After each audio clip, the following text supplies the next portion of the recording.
sa Presidential Assistance sa Bicol Region. Pag-uusapan natin kasama si Regional Director Norman Laurio ng DSWD Region 5. Sir Norman, magandang tanghali po. Yes po, magandang tanghali po ma'am at magandang tanghali po sa inyong mga viewers at sa ating po mga tagapakinig dito po sa programa na ito. Ano po ngayon yung nagaganap na pamamahagi ng tulong ni Pangulong Marcos Jr. dyan po sa Bicol Region at sa Camarines Sur? Ano po yung mga natanggap ng ating mga kababayan dyan? Tama po yan, katatapos lamang po ng pamimigay mismo ng ating mahal na Pangulong Ferdinand R. Marcos Jr. ng financial assistance na nagkakahalaga po ng 10,000 piso sa bawat farmers and fisher folks and dun po sa mga pamilya na lubos na naapektuhan nito pong bagyong si Christine. Kanina po ay nagbigay ng tulong pinansyal yung ating Pangulo sa 5,000 pong mga farmers, fisher folks and families dun po sa lalawigan naman ng Camarines Sur at ganoon din po sa lalawigan ng Albay, 5,000 din pong mga farmers, fisher folks and families sa ilalim po nitong presidential assistance for dito po sa mga magsasaka at mangingisda po natin. Bukod po sa presidential assistance, kumusta naman po ang relief operations ng DSWD Region 5 sa ating mga kababayan dyan po sa Bicol Region? Gaano po kalaki ang bilang ng mga nasa evacuation shelters po sa ngayon?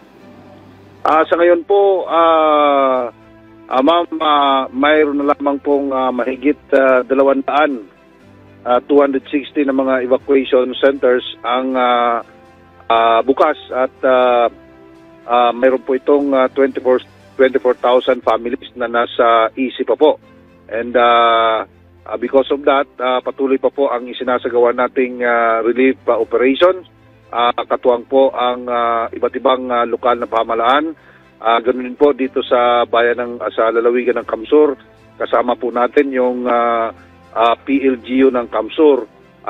Yung iba pang mga ahensya ng gobyerno, yung OCD, yung ating Philippine Coast Guard, yung ating pong mga kasundaluhan, lalong-lalo na po yung ating Philippine Air Force na kung saan ay sila po kasama natin na naghahatid ng relief goods, lalong-lalo na po doon sa mga isolated pa po na mga area dito po sa ilang bayan sa Camarines Sur. Dahilan nga po sa hanggang ngayon ay may mga bayan pa po dito na lubog pa rin po sa baha. Hindi pa po nag-subside masyado yung tubig baha na dulot naman nitong malakas na pagbuhos ng ulan noong kasagsagan ng bagyong si Christine. May mga lugar pa rin po bang wala pa ring access sa malinis na tubig dyan po sa Bicol Region? At ano po ang hakbang ninyo tungkol dito?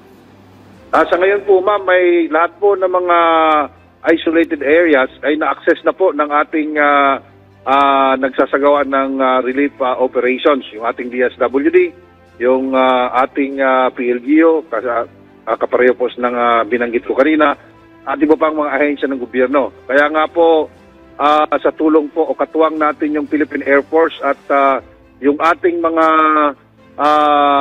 sandathang lakas mula sa Malaysia, doon po sa Indonesia at sa Brunei, ay tumulong na rin po yung kanilang Philippine Air Force, yung kanilang mga choppers sa paghahatid po ng mga relief goods na ito. Nakapag-release na din po ang DSWD ng cash aid sa mga kababayan nating sinalanta ng bagyong Christine diyan po sa Bicol Region. Magkano na po ang naipamahagi natin para po sa kanila?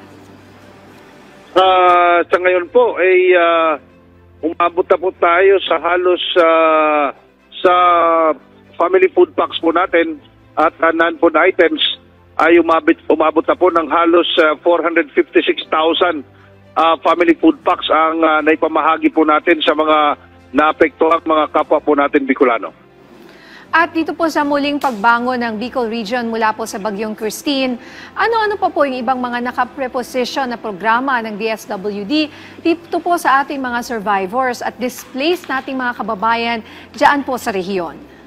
Tama po yan. Doon po sa mga nasawi, binigyan po natin ng tulong pinansyal. Ito pong burial assistance, ito pong cash relief assistance para po doon sa mga pamilyang iniwan po nitong naging biktima ng pananalasa po ng bagyong si Christine. Para naman po doon sa mga lubos na apektuhan ay kagaya po ng ibinigay po ng ating mahal na Pangulo kanina, ay nagbibigay din po tayo ng tulong pinansyal sa ilalim naman po ng ating assistance to individuals in crisis situation o AICS po, ma'am. Alright, maraming salamat po sa inyong oras, Regional Director Norman Laurio ng DSWD Region 5. Maraming salamat din po, ma'am, at magandang umaga at mabuhay po kayo.